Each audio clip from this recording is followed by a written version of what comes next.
She was standing in my living room when I opened the door, a person who had no right to be in my home, not a stranger. Karen from the HOA. She froze when she saw me, holding a glass of wine like she owned the place. Instead of looking embarrassed, she smirked and said, "You are not supposed to be here until next month." I did not respond at first. My eyes went straight to the suitcases by the couch, the half-eaten food in the kitchen, and the clothes drying on the railing. She had not dropped by for a visit. She had moved in. Before I could even process what I was seeing, she grabbed her phone and snapped, "I am calling the police. You are trespassing on HOA property."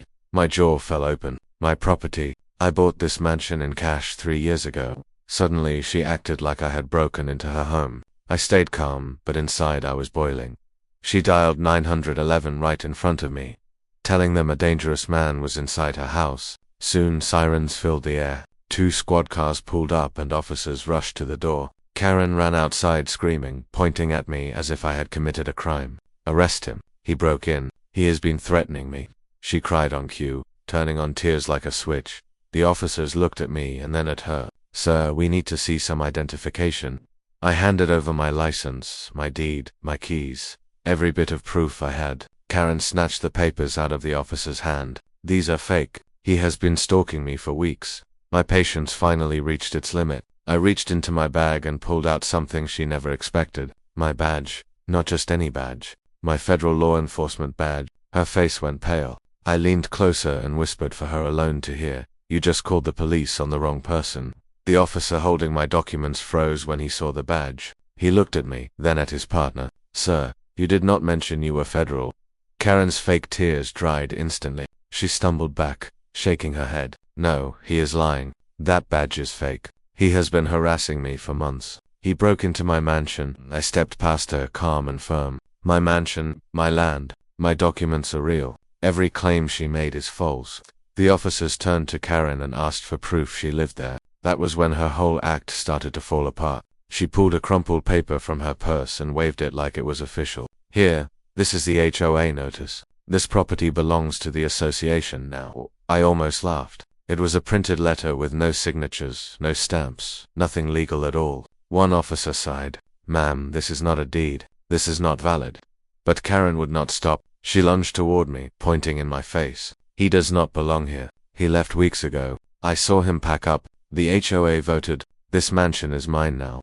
Then the real twist hit. She had not just been squatting. She had changed the locks and rented out the guest rooms to her HOA friends. Upstairs I heard footsteps and voices. My stomach dropped as I realized she had been running a business inside my own home while I was away. The officer raised an eyebrow. "Sir, do you want to press charges?" I looked at Karen, who still wore that smug grin as if she could talk her way out of anything. She truly believed she could spin this around. That was when I smiled back. She did not know that the cameras in my mansion recorded everything. I unlocked my phone, opened the footage, and showed the officers 2 weeks of clear video. Karen hauling luggage, hosting pool gatherings, and even charging people money at my front door. Her smirk vanished. The officers turned toward her. "Ma'am, you are under arrest for trespassing, fraud, and running an unauthorized rental operation." As they cuffed her, she screamed, "You cannot do this. I run the HOA, you are nobody."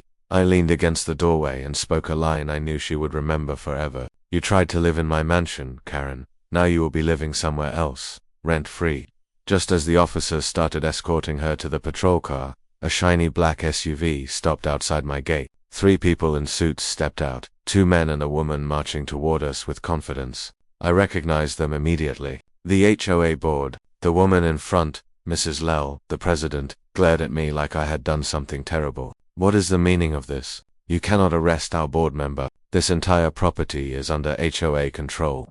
The officers looked confused, so I spoke up. "Wrong. This property has never been part of your HOA. Check the county records." But Mr. Lell pressed a folder into the officer's hands. "We have the votes, the signatures, the bylaws. This mansion belongs to the association now. He is trespassing. Release Karen immediately or we will take legal action." Karen, still cuffed, smirked again. "See, I told you they would fix this." The lead officer scanned the documents, frowning. "These papers are not notarized. They do not look official." I could not help but laugh. "Of course they do not. You are staring at forged HOA takeover forms." Mrs. Lell's voice sharpened. You think you are clever, but you do not understand how things work here. We run this neighborhood. We decide who stays and who leaves. You were supposed to be gone." Her words slipped, and I caught the mistake. I leaned forward, calm but cutting. "Supposed to be gone." Interesting choice of words. Almost sounds planned.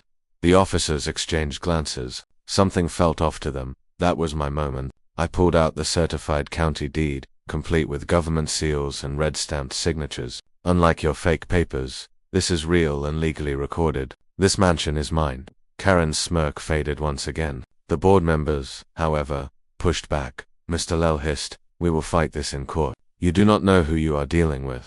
I smiled thinly and lowered my voice. "I know exactly who I am dealing with. I called internal affairs before I arrived. They have been investigating HOA fraud in this county for months." That silenced them. The officers tightened their hold on Karen, who began shouting and struggling. "No, you cannot let him win. This is our neighborhood." But it was too late. Their power was slipping away. That as Karen was placed into the squad car, headlights swept across the driveway. 2 black trucks rolled in and stopped hard. Men in dark uniforms stepped out with badges on their belts and radios buzzing. At first glance they looked like law enforcement, but their shoulder patches revealed something different. "Private security." Mrs. Lell lifted her chin proudly. "You see, we do not wait for government help. The association has its own enforcement team." The officers stiffened. One muttered, "They are not with us." The security team spread out, hands near their holsters, trying to surround me. One of them ordered, "Sir, step away from the property. This home has been taken under HOA authority." I could not believe it. They were doubling down, even with real police standing there. Karen yelled from the patrol car window. "Yes, remove him. Force him out if you must." The officers warned them. "Stand down. This is an active arrest." But the guards did not move. Their leader smirked. "We have jurisdiction here. You do not." Tension thickened. Neighbors gathered with phones raised, recording everything. The HOA board stood proudly, expecting me to panic. Instead, I reached into my jacket and held up my credentials again. "Federal law enforcement," I said loudly. "These men are not authorized to operate on residential property. If they put their hands on me, it becomes a federal offense. And if you are smart, check your radios. Your operating licenses were suspended earlier this afternoon." The leader frowned and checked his radio. Static, then a message. "All operations for HOA security services have been terminated pending federal investigation." The crowd gasped. The guards froze. One by one, they lowered their hands and stepped back, realizing they had been shut down. Mrs. Lell's face drained of color. "How did you do that?" she stammered. I stepped closer, steady and calm. "Because I have been watching you. The unapproved rentals, the hidden fees, the false fines. You thought no one noticed. I did." Karen pounded the squad car window, screaming wildly. The entire neighborhood recorded every moment. The HOA's power collapsed in front of them. For the first time, the board members looked nervous. And I was not even finished. The neighborhood went silent except for Karen's muffled shouting.